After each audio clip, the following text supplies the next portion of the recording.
All right. Jordan, welcome to the show. So, really, what I should say, When the Tides Rise, out now. Go listen to it now if you haven't listened to it yet. Last in your car, get your feelings. Yep. So, obviously, y'all are aware of this, but for anyone watching on YouTube, Jordan, we've got a new album coming out, When the Tides Rise, on March 26th, correct? Yes. We'll definitely, I got plenty of questions about that, but I kind of like to start where things began. We, I feel like we knew of each other in high school. Obviously, Azrael and I were in jazz band together, but we didn't really know each other particularly well. So how, for both of y'all, how did music come into your life? What was that process like? I'd say it started when I was like a little girl. My cousins and I, we would just make up songs together and just do performances. We genuinely thought we were gonna make it to like America's Got Talent. But we took it. But I've always just loved music. I love performing. My family always tells me a story when I was literally like a year old, and I went to like a party with them, and it was all adults, and I was just in the center of the dance floor. They're like, it's forever to get me off. I think I was just always attracted to like sounds and like how it made me feel, and how they can be recorded. It was just so fascinating to me. Mm-hmm. Yeah. For me, I mean, I've always been immersed in music. I think I knew I had a talent for music when I was like about 5 or 6, and like my mom was playing like a song, a gospel song, and I remember this specific song. I forgot the title, but I know what it sounds like in my head.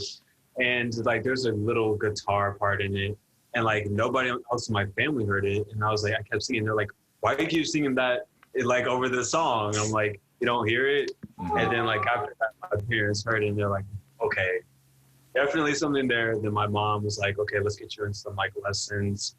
I was supposed to play the cello, but like someone at my church played it. I was really stuck on like being very singular, Different. Mm-hmm. So like I was like, no, I'm playing the violin. Like, and then like I didn't like it at first. Then my mom was like, no, you're gonna stick to it because I put a bay in it.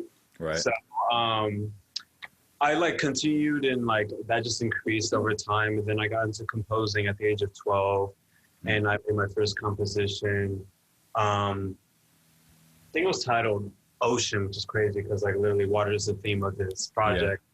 And that kind of like just ignited like a flame in me to constantly write.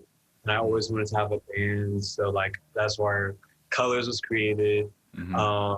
Then like I got a lot of jobs where I composed like actual neoclassical pieces for different short films and for people. So that has led to me being here today, and like on me, we English. No. Culminated Mm-hmm. from, you know, like we've kind of grown in like our art and in who we are. So like that kind of shifted with the vision, and that's where how Jordan was basically born. Yeah. Wow. That's really cool.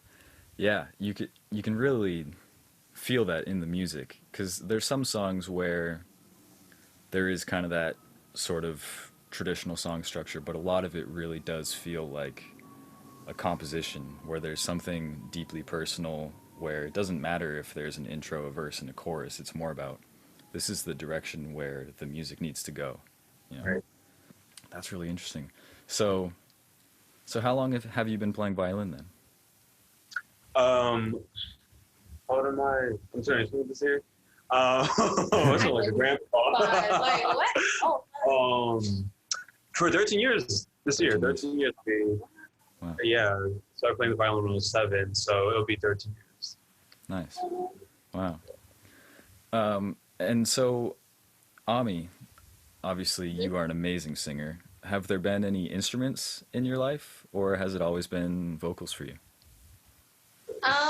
So I have a lot of trouble, like, I won't say focusing, but like, I guess like sticking through the things. Singing has always been natural to me since, again, like I was a little girl.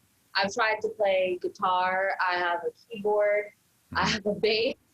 And I get very frustrated. And I think this is something that as an artist, people don't talk about. It's like the discouragement. Like if you mess up, you won't pick it up for weeks. Mm-hmm. And that's what consistency kind of like sucks. And like that's something I've been trying to work on, just like creating and not being in my head about it all the time, because that's when I'm like, I can't do it, I'm not gonna try again. And then I have my little spurts of energy where I'm like, oh, I can do it. But at the end of the day, I love instruments. Like the bass is my favorite instrument. It is so guttural and so visceral, and it's just so smooth. I'm obsessed with it. It's so good. It's so good. Mm-hmm. Yeah, that's funny. I feel like every other advertisement that I see on YouTube or on the internet is like, have you hit a plateau with your guitar playing? Subscribe to my class and I will be the one who breaks you out of your rut. You know, I'll teach you that one magic trick that you need to play different from everyone else. Stop playing in the box or in pentatonics.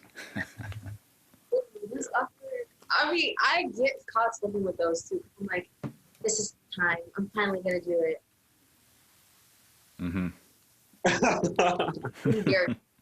just need to do it. Yeah, that's one thing that we both are, is very self-critical.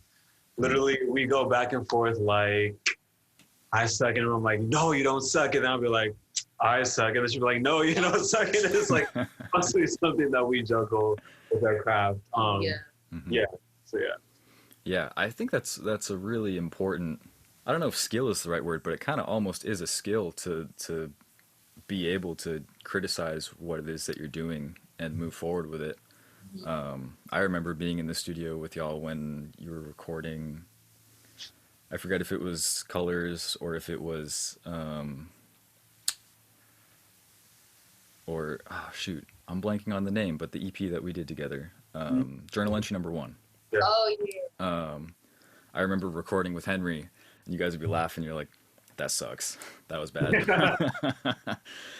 And a lot of this is like, this spans so many styles of art or anything that can be perceived as art. A lot of comedians and people who make television or shows or whatever, you know, they'll spend all this time working on it, and then once they're done, they can't watch it. They can't listen to it. They're like, this is so bad. You know? Yeah. And it's kind of more important than being like, man, this is awesome. Right. I really nailed it. But one thing for sure is that we definitely increased. We always try to one up whatever we've previously played or put out. Yeah. And like even with When the Tides Rise, I can't even listen to it like that no more. Like I'm trying to hear that. But like when the time comes, obviously when we perform, it's like we're gonna have to break out of that and, you know, like actually re-listen, revisit it. So. Mm-hmm. Mm-hmm. Yeah, I do want to talk a little bit about performance, actually. Obviously, COVID's still around, so who knows what the future of performance is going to look like. But do you have ideas as to how you would be performing these songs live? Yeah. There's some songs that, like, when I close my eyes, I just feel, I don't know, it's like a divinity of, like, when I just, like, see the stage setup and, like, I hear the choirs and I see the fabrics and I feel, like, the energy of the crowd. That's just, like, a general all-encompassing feeling that I get. And, like, I wanted all my performances, all of our performances to be, like, a spiritual experience. Mm-hmm. And, like, I want to see people crying. I want to see people, like, loving themselves, loving the universe, loving God. Just, like, Mm-hmm. I don't know. I don't know how to describe it, but it's, like, overwhelming when I listen. Mm-hmm. There's definitely a sense of purpose in our music. And so, like, when we do perform, I think what sets us apart from Colors, for those who knew us in Colors, is that it's less about, like, singing of love and, like, singing songs that you can bop your head to, but a moment of you actually contemplating and listening. I mean, like, we always refer back to FK Twig's performance at Camp Flogna.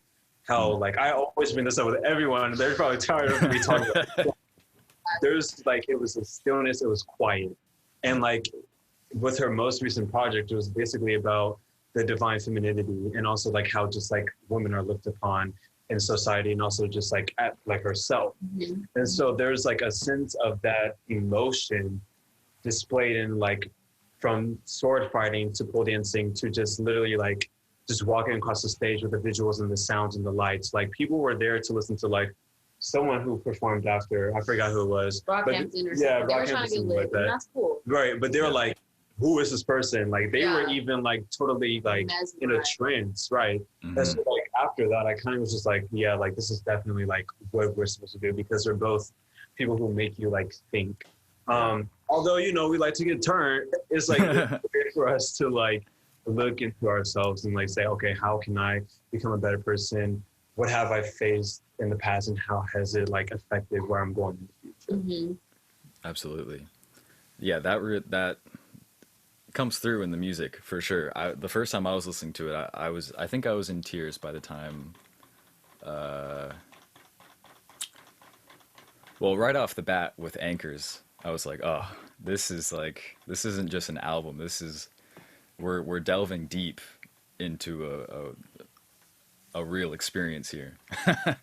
And I think by the time Come Back to came on, I was like, oh my gosh.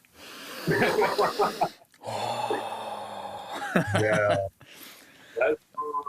It's, man, something about Ami is like her voice is heavily anointed, and like it's just amazing. Like I honestly, like if I made and wrote music without Ami's voice on it, I would just probably scrap it. Like I composed Come Back to, and I was just like, there's no way like I can sing on this. Like she wrote the lyrics, and like it just, that's one thing about us. Our chemistry is like beyond earthly. Like it's just totally spiritual. It's crazy. Like the way like our concepts just automatically connect, like our melodies. I'll compose something with like a totally different vision, but then I'm like, hey, check this out. As in like she'll sing a melody that I literally hear in my head, and it's just like, oh, this is definitely meant to be. Yeah, like we're on the same. Wow. Yeah. That's crazy. So with Come Back to, that was definitely just an like affirmation of like our like relationship in music, and just like our siblingship, just like how that song really like came together beautifully. Like that's one of my favorite compositions out of everything that I've composed from my past now. That's one of like my favorites for sure. Yeah. Yeah. Oh my gosh. This is why I love having these interviews. Because you like, maybe you listen to the music and you have a favorite song and you're just like, this is a cool bop, or man, this one's really deep. This took me to a place I wasn't expecting to go today, you know. Yeah. But you get to have the conversation with the people who wrote it, and it just goes so much deeper every time than you could have possibly expected. Yeah. I really appreciate the sense of purpose. Obviously, metaphors with anchors and tides in the ocean run very deep. One thing that it kind of made me think of was how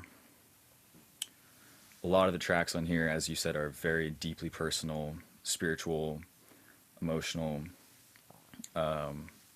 There's also some very tangible, real world things, some political things. Not real world, that's the wrong phrase, but I think you understand what I'm saying. And it kind of took me back to, I think it was Audre Lorde who said the personal is political. And just like, that's a connection that I feel like a lot of people don't make very often. And you took that connection and took it so much deeper with a sense of spirit, emotion. Like you've brought all these worlds that can sometimes feel disconnected, and they all have a place together in this album. I'm curious, were there any sort of mentors or figures in your life that have impacted your sense of purpose, or how these various kind of elements of life have interacted with each other in this project? Yeah, definitely. Just, I don't know, I'm very adamant about like paying homage to my ancestors and the way that for centuries they have been literally stripped of their humanity, stripped of any autonomy, stripped of life. I think of it as a huge blessing and like responsibility to express myself and to be strong in myself, regardless of what anyone thinks. And then also, I don't know, definitely Azrael. Like, I'm so serious. Like when I talk about Azrael, it's like it's divine is like the word of the year. I claim it. But it's like we came together and completely continuously like evolve and grow and learn from each other, and like that influences me in my writing, my family. I don't know, God, like it's just a lot of factors that like make me want to be strong. And I also think about the future, like the people that are coming after me, the people that I'm like leaving this world to, like that means a lot to me. Definitely for me, where Ami said like those who came before me, I definitely not only pay homage to, but also just like some people say like that. I don't know why. So I was like, like it's just also a way for me to also express emotions that they couldn't express, and that's a big conversation in the Black community. Like the lack of the ability to express your mental and emotional feelings, and cope with mental illness and like emotional devastations. And so like when I write music or when we make music, I want someone to, especially Black people, to listen to it and be able to be open with themselves and like the world around them. And so like that's why I'm glad you say that you're able to have this experience to where you were in tune with your emotions, because that shows that that can be a possibility for everybody. Also, I have to shout out my teacher, mentor, who like literally like taught me how to compose when I was 12. It was John Armstrong, and he's a professor at Shout out John. Yes, and he literally had a call with Ami and I, and he went over the album and some of the songs, and just like, you guys have a talent. He was like, but there's room for improvement. And he like Always gave us all the words and techniques, and like even the way we warm up now, we've gotten that from him. Another mentor or someone that we definitely want to thank and that we look up to is Steve. He helped us like mix and master the album for free, which is a blessing, an extreme blessing. And so he also was just like, I see the vision, but here's how you guys could have gone about it. And like being critical, it was great to have someone affirm it rather than us just being picky over like, you know, our talent, like just beating ourselves up. So just kind of like affirms that, you know, there's room to grow. My parents, they're the ones who taught me to be emotionally open. Is very big for me being a Black man. I'm probably one of the most emotive Black dudes I've ever seen, like to be honest. And like my parents definitely taught me that. And definitely my sister and brother definitely encouraged me to continually like to increase my art. My brother is very critical and it's like, you can do better. My sister has the balance of, you did great. So together it allows me to have like the yin and yang relationship and definitely like continue to go for it. Also Parker's in the room. Yeah. Parker doesn't know how much she, yeah. Hey, Parker. Much she encouraged me. She don't know how it goes. Hi. Hey. But she like, literally when we became friends, like I used to send demos to her, and like she definitely like encouraged me to like actually form colors low key. So that's like I have to give things to her for sure. Wow.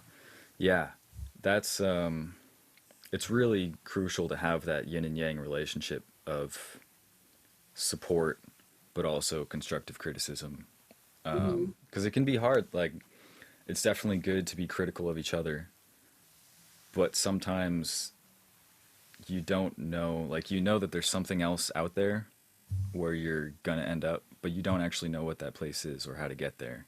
Right. And having that third party perspective who perhaps has more experience or just a different perspective can be so crucial. So there's like a yin and yang of support and criticism, but also of yourself and other people.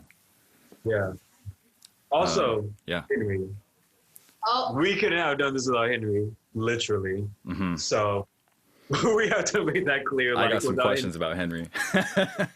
It's just that I've never come to be. Literally, Henry is amazing. And I feel like I always told him like you were literally so musically and talentedly like smart and innovative. And I feel like, you know, he sells himself short, like we all do. But like Henry is top tier. otherworldly. Like, Yeah. it's like his playing is like him breathing, like that. And That's what I say. He breathes Right? through We it. also have like, Yep. there's also this spiritual connection we have with him as well, because it's like we were listening to stuff he added on the guitar, and he was literally reciprocating the feelings that we were trying to get across without even communicating it to him. It's So crazy. it's like we have that like relationship, yeah. So yeah, I'm very, very thankful for Henry. He's just amazing, such a kind person. Like I definitely look up to him. Yeah. When you two were describing your chemistry with each other, that's what I was thinking of. Was like, that's how Henry and I are. Except I've been living in Santa Cruz for the last 4 years, so I've been missing that part of my life for so long. But absolutely, Henry's one of those people. Like you said, he breathes through music, and he's so talented, but he's not thinking that, oh, I'm going to do this because this is going to be great. Right. It just comes out. It's just so natural for him. That's what I love, like, to see him work. I like to also say that just about all my friends. Like, all the creative people that I know, like, they do it so passionately and so effortlessly. And it's like, this, like, I know this is what you're meant to do. Right. Like, I see, like, Madison with her French horn, Graham with the camera, Promise with her writing, like, with her like, all these people, Evan with his, like, Reagan. I could, like, go on and on, but it's like, that's beauty in art. When it feels effortless, and it feels not effortless, because I know them as it feels innate. That's the word. Another person before I forget, Cyrus. Oh yeah. Literally, like the song would sound so empty, and it's like, Cyrus. Let me hit him up, because he literally like expresses. He moves on the bass so fluid, and it's amazing. And he's so passionate about music. Like, it literally like encourages me all the time. And I know him like all the time. Like, hey, can you do this? Can you do this? But it's like literally like I couldn't have this song without him. Like this is like emotions through his bass playing, his spirit. He's so enthusiastic, and you can feel it through the bass playing. And so like, yeah. It has been so great to watch Cyrus grow as a bass player, and more generally just as a musician, and to grow alongside him. Like when we started So It Goes, we were literally just in the boys' locker room at Lasis after PE, and Henry and I needed a bassist, and I was like, I don't even think I asked him. I think I just told him, I was like, Cyrus, you're going to play bass with us. And he was like, all right, bet, we're doing it. I'm in. And he didn't know any theory. Not that you need theory, but it would be, we had a bunch of songs that we already had learned and we needed them to play. And so it'd be like, okay, we're going to go, we got a G, and then we go to a C, and then we go up to the 5 or whatever, you know. And completely over his head.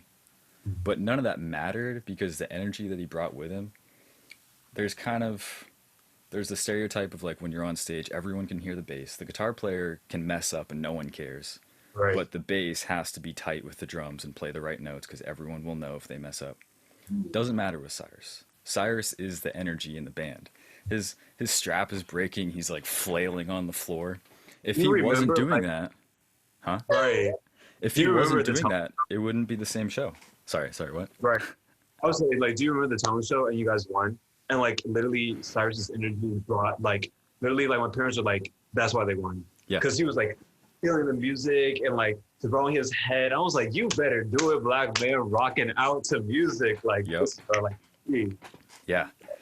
And now, you know, that energy is him. You know, you can't change that. So over the years, like, 'cause I also haven't really spent much time with Cyrus over the last 4 years either. So I haven't directly witnessed each step in his progression, but I've heard like, oh, he's studying jazz vocals, he's studying this. And then I come back after 4 years and, you know, and his voice is fucking amazing. He just, I mean, he's been singing for a long time, but with some proper classes now, oh my gosh, that man can belt. Incredible. I know. I'm so jealous. So silky, smooth. We're working on a new, we don't want to call it an EP because everyone releases EPs, so we're calling it a tiny album. And and in the past, if we had songs already written, usually Henry and I would like come up with bass parts together and then show Cyrus, and he would come up with, he would play the part exactly or kind of change it a little bit. But this time we just, here's the drums, here's the guitars, have at it, do your own thing. And they're so cool. Way cooler than anything that I would have thought of. And you need that. You really, like... Anyway, I don't know. We don't have to talk about Cyrus the whole time, but... No, but that was a good gateway, because I just wanted to say, like, I think what separates the new coming music out of this 2020, I think there's going to be definitely like a Harlem Renaissance Part 2. I don't know, like United States Renaissance or something. There's like Corona-sance. when there's like with the new music, like I think a big part of like when the tides rise is like whoever we have on the song, they're bringing themselves directly. Right. And so I feel like when we've been raised in music, there's been like a restriction on what we can do and how we express ourselves, especially being like classically trained and being in a classical setting. Like you can add like a trill here because you want to do it. And that's why I essentially moved to jazz and like funk, because that's what it's all about, improvising.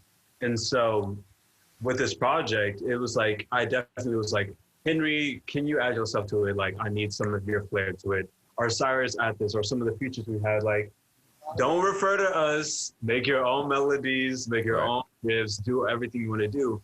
And it just came together, and you like feel everyone's energy add to the project, and it elevates it essentially, rather than you sending a score or like set parts and they're like not emotionally invested. And something funny about that is like every single person we've asked, like there's a nervousness at first. They're like, wait, like, can I?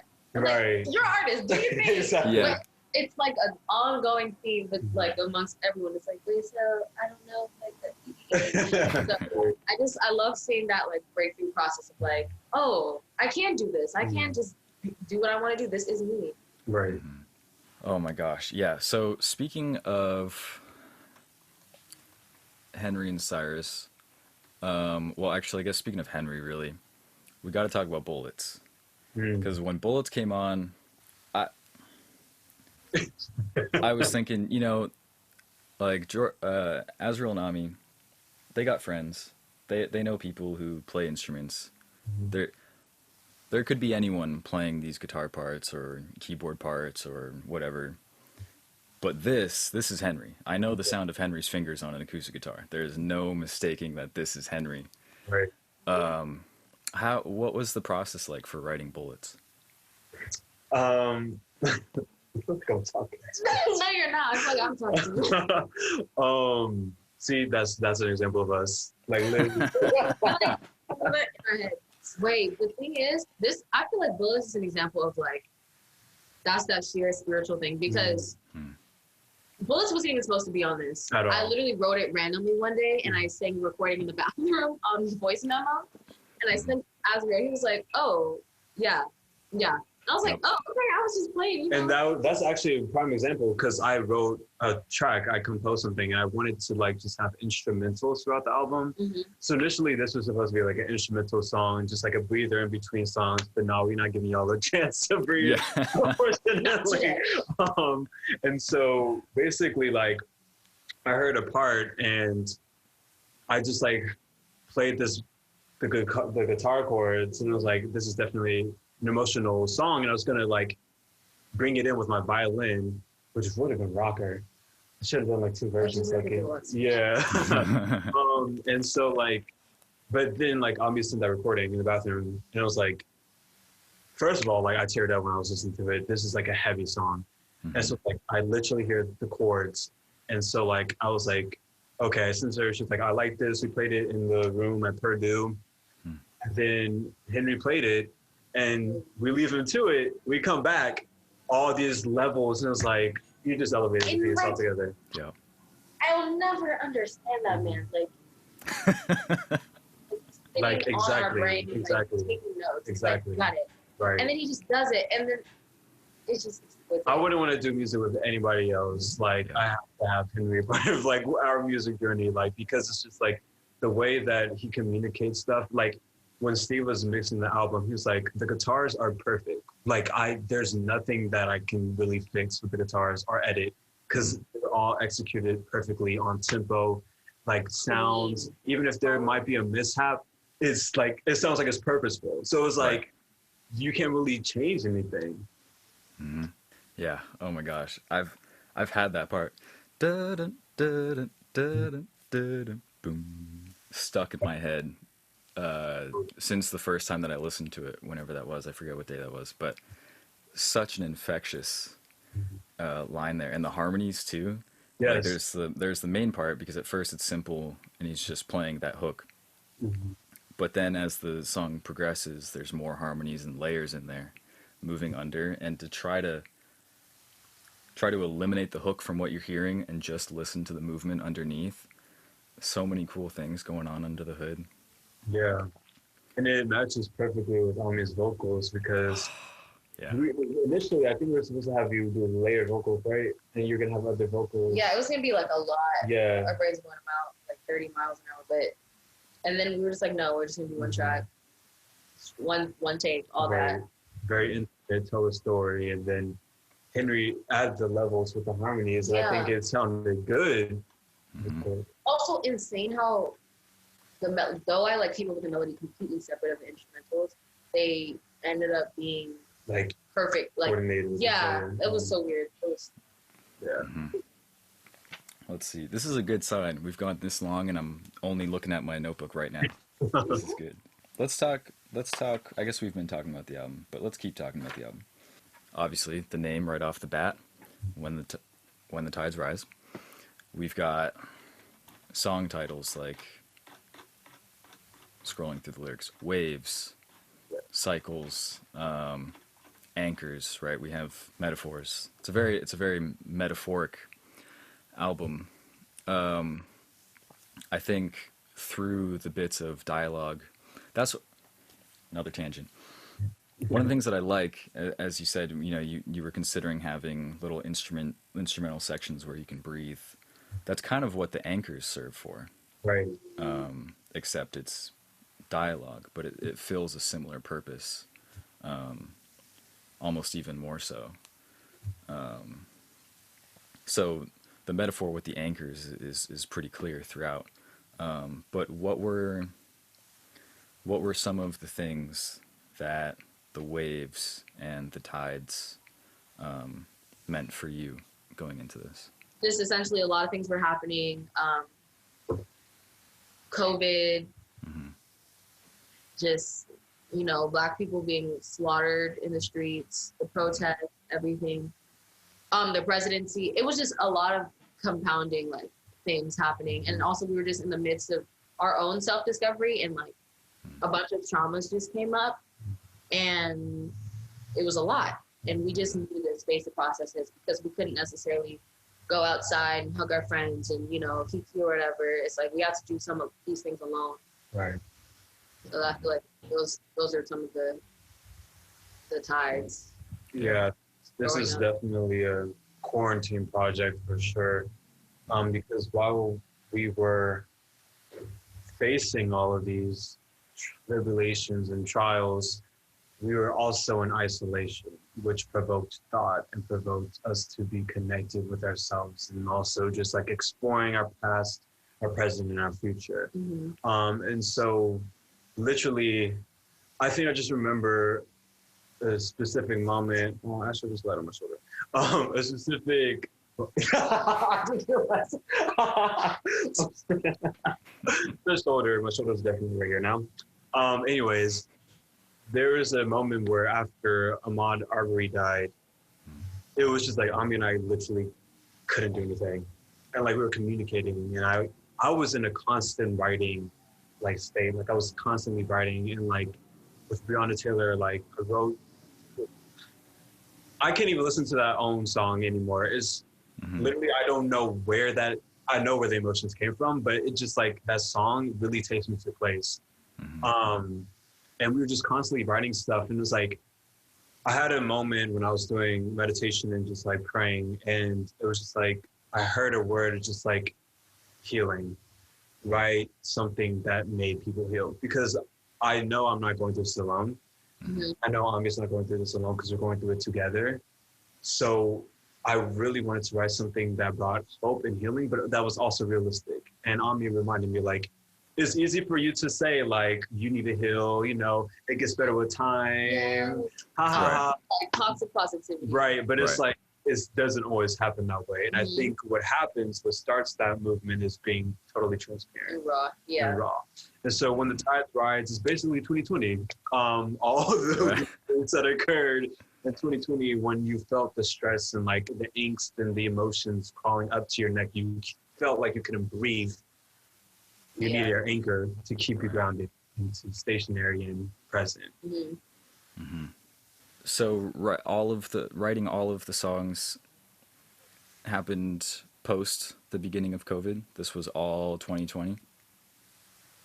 Yes. Yeah. That was really accomplishment. Yeah. That is an accomplishment. That's and some songs end up being like accidents, like beautiful accidents, because they were just literally journal entries or like meditations for ourselves. Right.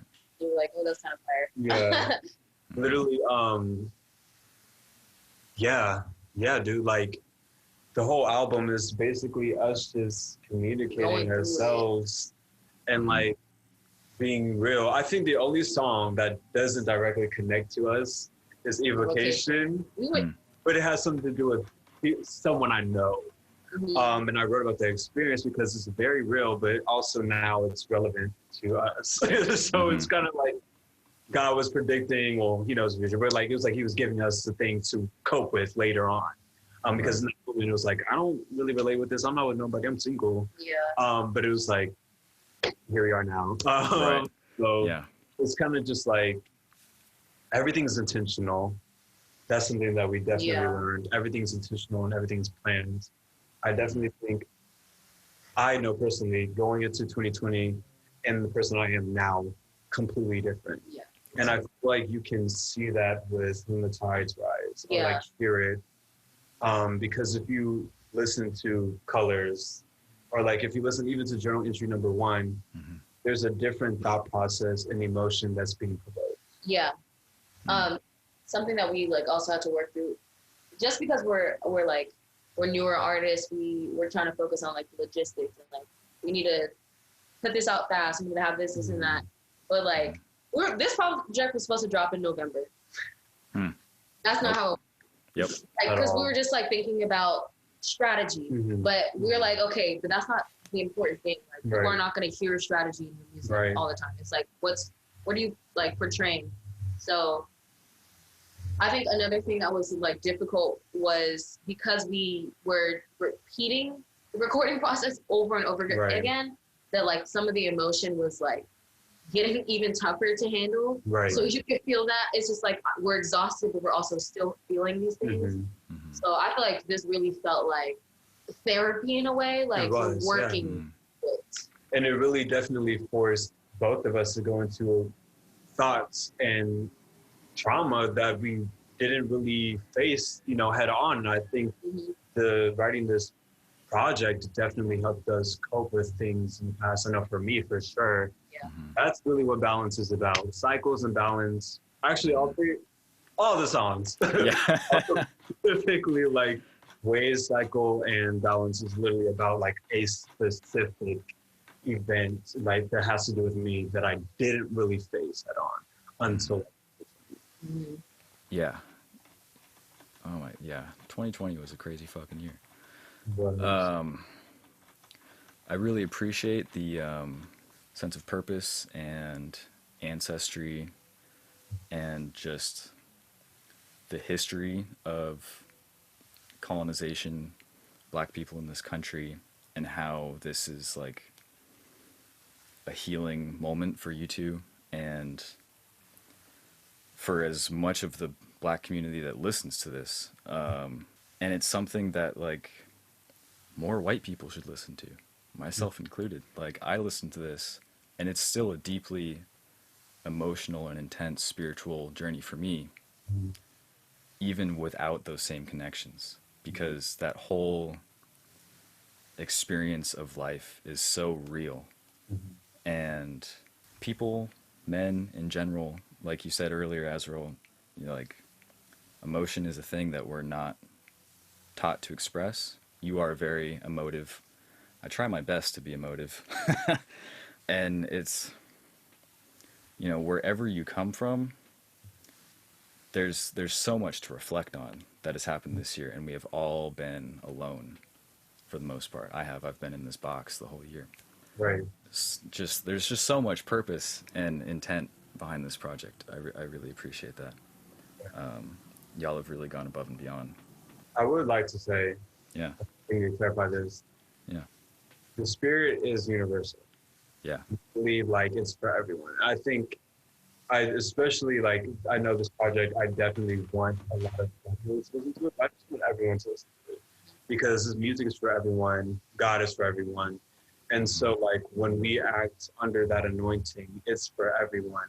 And so, like you said, you may have listened to Colère Noire, but we were speaking about our emotions. So you who didn't directly stem from that emotion are listening as a counterpart and understanding that journey, you know? Yeah. So like, even if that song wasn't for you or that journey wasn't relevant to your direct being, you as an ally still heard and listened. And you're like, okay, this is what's going on in their heads. This is how they're feeling. So that you just said something that's really important. I want to exemplify that because this is for everyone. And I definitely want everyone to obviously experience the same emotions that we're feeling through this project. Yeah. Speaking of Colère Noire, how did you meet the various features throughout the album? Square Garden, True, Molly with Charles, Zachary, Michael. What's their stories? Okay, so I'm just going in order. Yeah. So Square Garden, one of my best friends. We met our freshman year of college. We're roommates now. She works at a plant store, and she plays the French horn. And she plays the French horn like She's very talented. super talented. She's an Aries, super passionate, super just into her stuff, and she's just always wanting to try new things. And like we were planning this album. We're like, yeah, no, she has to win it because there's an etherealness to her craft and to just her presence. So we were like, yeah, for sure. True. How did we meet True? My brother and him went to high school together. Right. So I was like, we were looking for this. Quick story. The album was going to go in a direction where you were supposed to bop in the summer. That took a hard turn. Oh, yeah. Right. This is gonna be like our that's coming soon, but not for right now. So we definitely want to have a rapper to show like variety on the album. We had this one rapper in mind and this one song, but it was just not us at all. It was completely just so not us. So we went in a different direction. Told my brother, I was like, hey, like, do you think you can connect us, plug us? And so we had a call with True. We told him about the message. He was like, yeah, like I really vibe with it. I definitely want to work with y'all. He's so talented and so smart and strategical with his lyrics. Yeah. Literally, like his whole verse is amazing. Honestly, it makes the song like you can delete my part and just have that as interlude. I don't care. Like it was really, really good. Yeah. This is really good. We met Zachary. I thought. Yeah. Yeah. Or It Hot. It Hot. Yeah. Two names. It Hotter Than I Thought. But we met him there, and he did t-shirts for Without Words. Without Words. And we were like, oh, that's tight. Yeah. So we linked, and we found out that he did music too. Yeah. And we were like, his voice is heavenly. His voice is so silky. What? It's so amazing. So yeah, and then Molly with Charles, we met at our good friend Graham's house last year. He had like a benefit show for like a fire relief fundraiser, and we were like, dang, like what? That girl can sing, and that boy can play. Yeah. Yeah. So yeah, we definitely would like to do music with them. Literally, and Darian, yeah, or Darian, yes. Darian, we met at the Melrose showcase. Yeah, the Coolie Pack. The Coolie Pack. And he was like, y'all are good. And I was like, you good. Yeah. Yeah. And then Hudson. Hudson is one of our friends. He's in our collective. And he's just so talented, such a kind person. A humble spirit. Such a humble spirit. And he's really, really talented. He makes some banging beats, and he's the one who helped produce. Me and him wrote Colère Noire together musically. And without his touch, that song would have been boring as hell. Yeah, those are the amazing people that helped with Spiderman. We talked about Cyrus. Yeah, that's pretty much it. Yeah, that's awesome. A lot of collaboration all around the board, huh? Here's a question, pretty unrelated, but I'm looking at it because it's on the screen right now. I've never seen this word before. Chrysanthemums. Oh my God. Can you explain that for me? Yeah. First time I ever heard the word chrysanthemum was in kindergarten. There was a story of this little mouse girl. I think she was a mouse, but her name was Chrysanthemum, and it's a flower. But everyone bullied her because they were like, "How do you even spell that?" And it resonated with me because I was like, "Dang, people can't spell Aminata." Wise real. Like always getting it wrong. So that one resonated with me, and it was 13 letters. Like that's cool. But the chrysanthemums, they are a symbol of. And in some cultures, it's a symbol of like death. Like it's a flower that you use for like funerals or like reminiscing and just like that, things like that. And so one time I was just like in the shower and I was like thinking about growing up, and I was kind of sad and nostalgic. And then I was like, well, these memories, they might fade away, but they're beautiful regardless. And so like that's where the first two lyrics come from. It's a really pretty flower. Some people call them mums. Yeah, pretty. So did the sort of the subject matter for the song kind of evolve from that idea of chrysanthemums? Yeah, I'm like, you know how people press flowers in books, or they press like little scrapbooks with pictures? I was that. I was like thinking about my life as like a little scrapbook, like a photo album. And I always pay homage to my grandmother. We used to get so irritated. All love to you. But like every time we would go somewhere, it was like, let's take a picture. Like literally every 5 seconds, and we'd be like, we want to get on the rides or we want to eat. But now that she's passed on, it's like I'm so grateful that she has thousands and thousands of pictures. And so like I just think of her, like I get a lot of inspiration from her, and like how family's so important to her, and like preserving familial like tradition and heirlooms and things like that is important. I think that song really like is one of the more of a higher hope of the project. Just like knowing that family is always going to be there, whether they're alive or they passed on, and just like how like they bring a sense of warmness and home when you're going through stuff, and like that in itself is an anchor to like keep you present. Because as you can tell, a big theme for people who spoke on the album is family. Family is definitely a big anchor for a lot of people. And even if you don't even have that luxury of like having a close relationship with your family, you still have those memories with whoever you do consider family, because family is who you chose. Yeah, family is who you choose. And so you still have those memories to keep you present and also keep you warm. Absolutely. Yeah.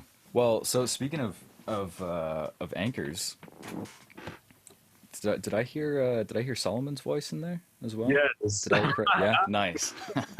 Yeah. That was the first one. I was like that. That's Solomon. Yeah. Solomon. Is Cyrus in there too? Cyrus wasn't. So. Okay, I didn't think so. Yeah. But then I would have felt bad if he was, and I didn't catch his voice in there. Very disappointing. Yeah. So what? Maybe this wouldn't change very much, but what were your anchors personally going into this project, and what sort of anchors you now? Has that changed at all, or has it been consistent throughout the course of the project? I feel like some might have Some have changed and some have been constant. Like God, of course, is always an anchor in my family, an anchor in my mother, my best friends, music. We got a dog. Yeah. Girl. I didn't have him when I wrote the project. I wonder how it would be different if I did. Yeah. But yeah, he's definitely an anchor. He's such a precious little puppy. Not gonna lie, food. Yeah. Water, life. For me, I think God, Jesus, of course, my mother, my father, my family, my friends, my violin, my voice. I think we take that for granted, but without like singing, I would have been totally depressed, like just not being able to vocalize my emotions.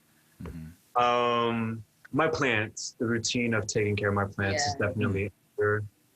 Like a literal anchor, like reminds me that I'm present. Like, okay, I need water plants.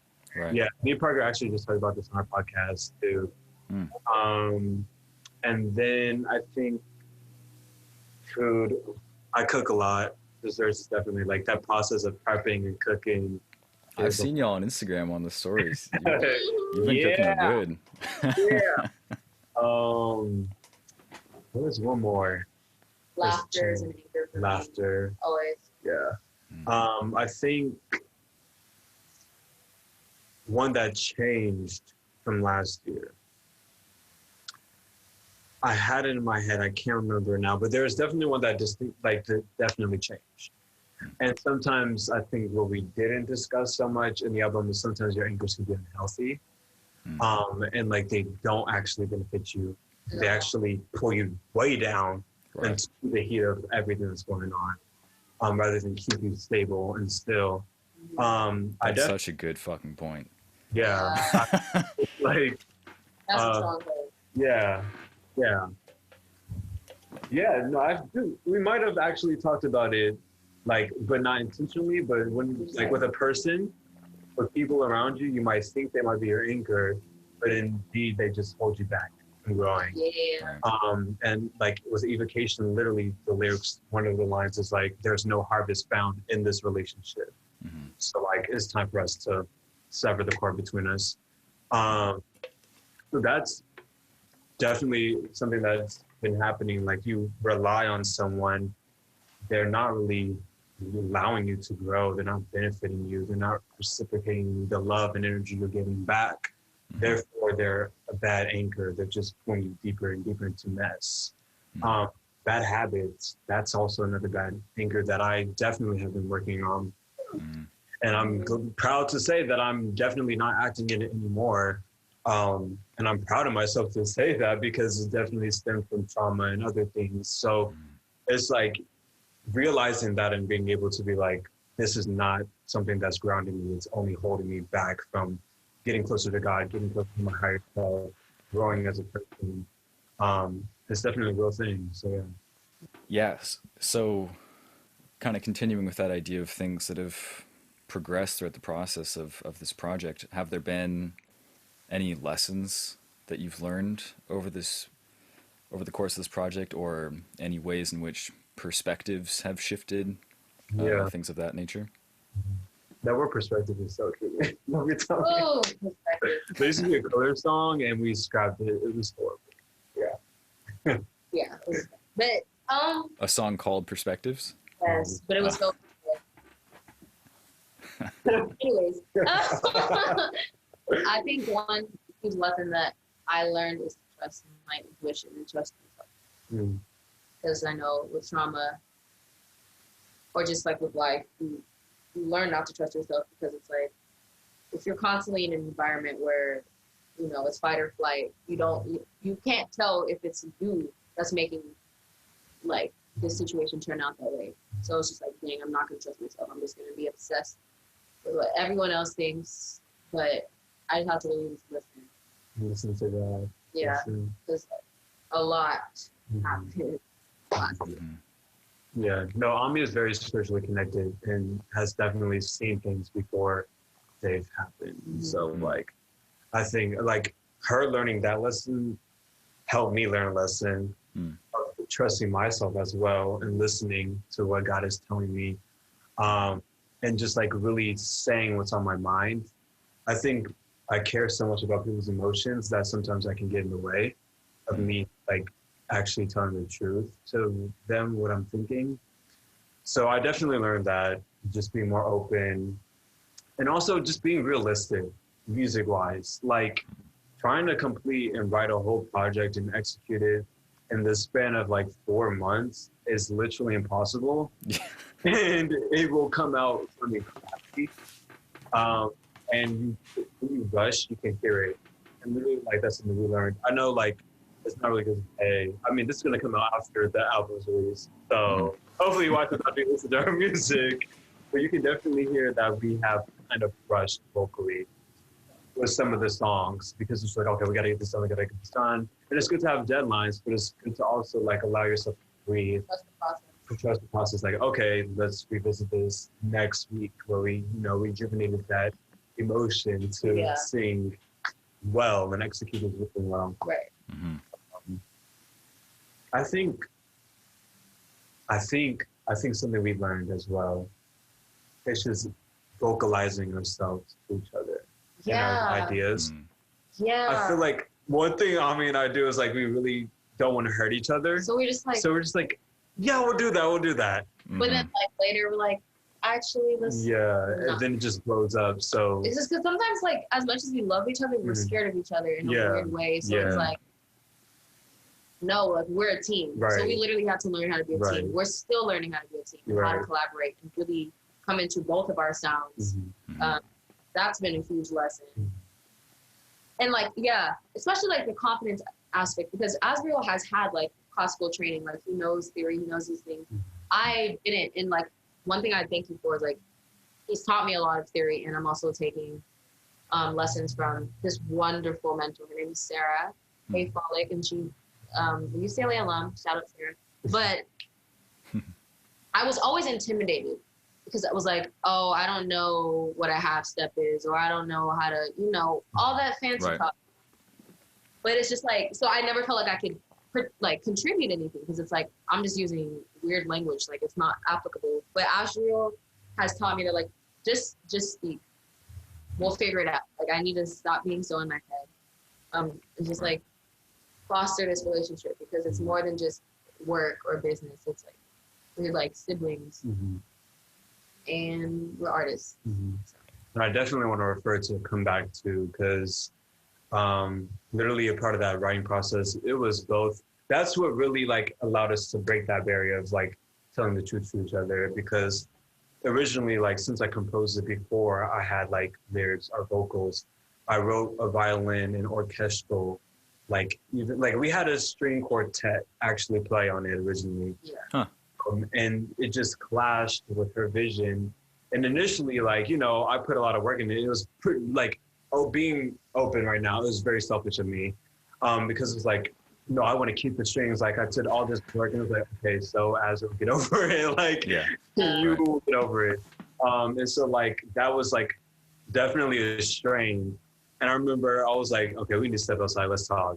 And we just like were very truthful and like open with each other, and just expressed and like what she just said, like doubting herself and her craft, and like if she's able to voice like musically. I was like, forget all that, say what you want. Let's do that. Let's go with it. I think one thing we definitely realized with our craft is like outside opinion is okay, but when there comes a time where it should just be us, and where it should just be our art, because it's still our art. Right. And like when we have too many voices and opinions coming towards it, that's when it gets cloudy, and then ultimately it puts us against each other. And so like we definitely have to get together. Okay, this is what we're gonna do. We came to the general consensus that this is what we're going to do.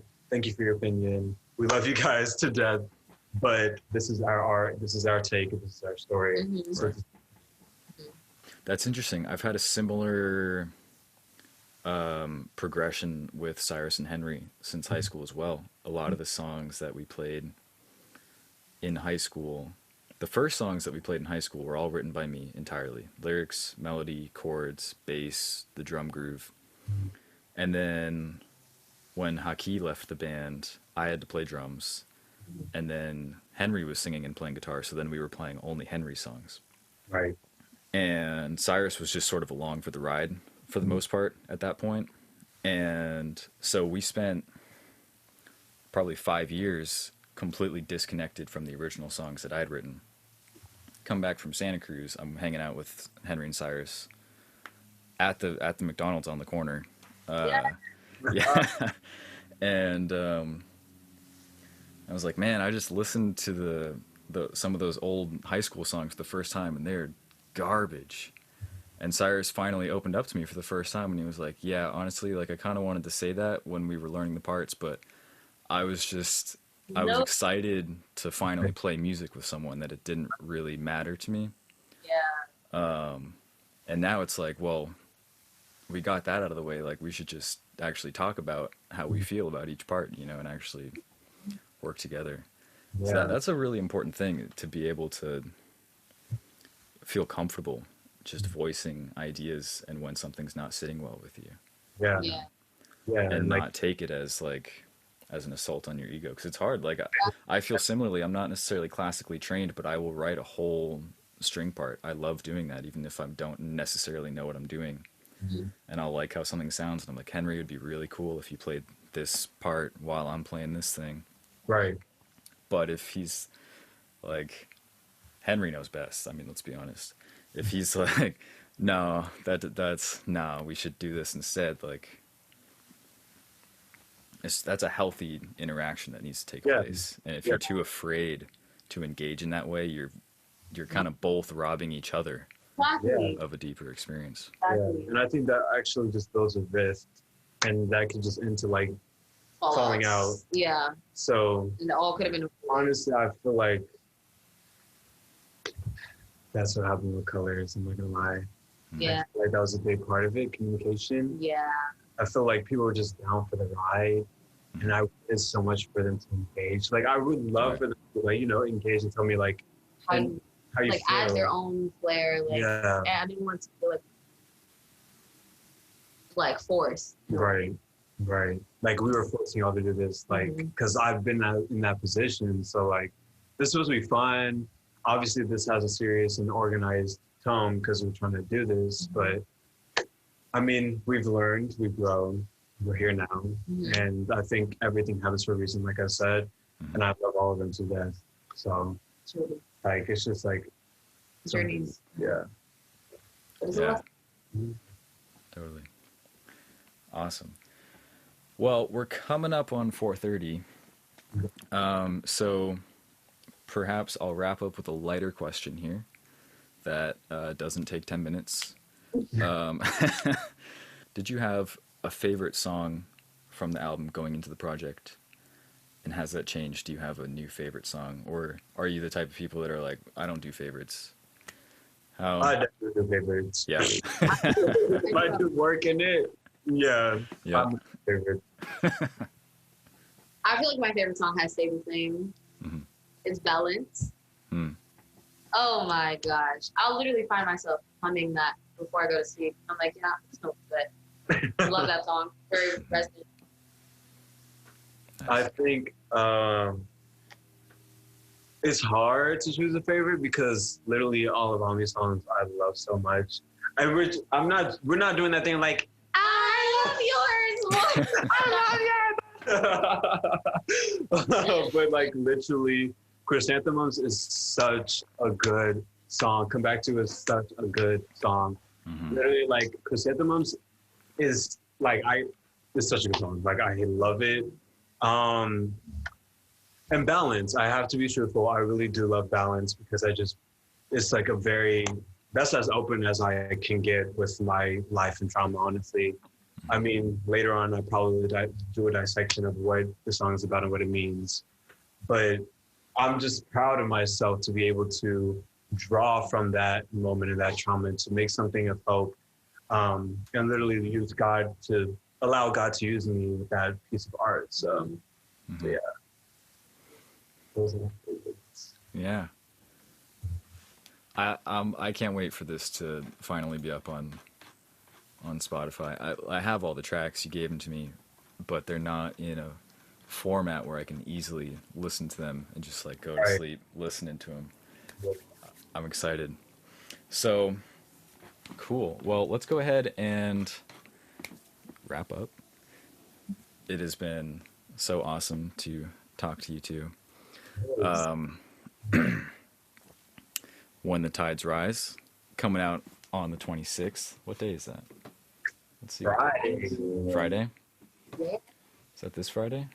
Oh Pretty my much. It's the weekend. That's this Friday. God. It's the weekend of Passover, if you need that to remember. Okay, there we go. Friday the 26th, the weekend of Passover. Although we're filming this on the Saturday before, but everyone will see Right. this either on Friday or on Saturday. Right. So Yeah. it doesn't even matter. But still. So really what I should say, When the Tides Rise, out now. Go listen to it now if you haven't listened to it yet. Last of your car. Yeah. Get your feeling. Yep. Line. Put a blue light on. Something. Right. Will it only be on streaming platforms, or will it also be on BandCamp or SoundCloud or anything else? SoundCloud, yes. and- BandCamp is separate. We gotta set that up. That's It'll something probably we be can do. YouTube Music. Yeah. If anything else. It's also on iTunes, available to purchase if you want to support Black artists. And it's also on every other streaming device, also Amazon as well. Deezer, use that, literally everything. Yeah. Something for everyone. Is there going to be any sort of merch involved? Anything else besides the music? I think we're gonna see how it goes Mm-hmm. because money too is a thing. Yeah. We're thinking about it. Fine. Vinyls, yes. We'll see. We'll see how it goes. No better. How about videos? Not for this project. Okay. For future projects, though, we're just gonna say now. We're just gonna say now.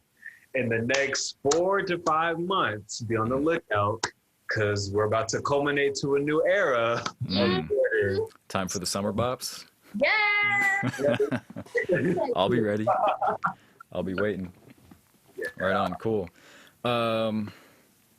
Real quick, if Parker's still there, it would be cool if y'all wanted to plug the podcast. Yes. Because I've been seeing the podcast as well. I've been seeing your stories and the posts. I'm not sure how to access it, though. I'd love to hear just for myself as well. So Hi, we have a Parker. podcast called A Word For. So we basically choose a topic, and literally our viewers, our listeners, can give us a word for the topic. Or it's kind of like saying when a pastor is saying to a congregation, I got a word for you. And then the subject thereafter is that subject. Yeah, it's available on stereo. Yeah, we post some of them on SoundCloud, but we think we're about to try to get it up on Spotify, use some Anchor and all that stuff. Yeah. Cool. What is stereo? I've never heard of that. Stereo is this app where like you make a little character and you can stream live, and a lot of people have like podcasts on there and just talk, and people can send in audio messages and have questions and comments while you're talking live. So we really like that aspect because we want to make sure people could speak and engage. Yeah. I mean, the topics vary. We do fun stuff. We dissect shows, movies. Like I said, this past Tuesday night, we talked about plants to take care and like herbal remedies. And then on Thursday, we talked about what does it mean to grow up and like the process of growing up and what it comes with growing up. So yeah, you guys should definitely tune in. It's pretty fun, and it's definitely I honestly feel like I learned from myself talking, because sometimes like there's definitely wisdom that comes just out of me that I don't have. Is all spiritual. So I definitely learned from myself and like just what's been speaking to me. And then I just love how like Parker's very open as well, and then she communicates things very well, and she does research. She brings it to the table, and it's like we have that balance of like advice and also facts, and I think it's really cool. Yeah. Right. And it's Awesome. good to like have like, I don't know, because every time Azra and I would just have a conversation without like recording it, like just like a regular conversation between both of us. Like, oh dang, we should have recorded that. Right. We'll think about that later. Yeah. So it definitely helped in the creation of the podcast. Mm-hmm. Mm-hmm. Yeah. Nice. Cool. So, awesome. Remind me the name of it one more time. Maybe word for. A word for. And then semicolon, and then whatever subject we talked about that day, it'll be after that. Right. Cool. So a word for, colon, on stereo, on the app. Go download it now. Yes. For those of you watching. Cool. Well, Azriel, Parker, Ami, wherever Ami may be. There you are. Thank you all so much for being on the show. I really appreciate it. I don't even know if I can call it a show, but that's the word I use, so that's what we're going with. What's that? So we're going to speak it into existence. It's going to be a show. It's going to be There hit. we go. Yep. And Doggo, shoot, what's the dog's name again? Astro. Astro. Nice. Thanks for being on the show, buddy. Right on. And we'll be in touch. We'll be seeing each other hopefully soon. Now that I'll be out of here. Sorry, I had to scratch my foot. Cool. Well, I'll see you around. Thank you so much. Thank you. Bye. Bye.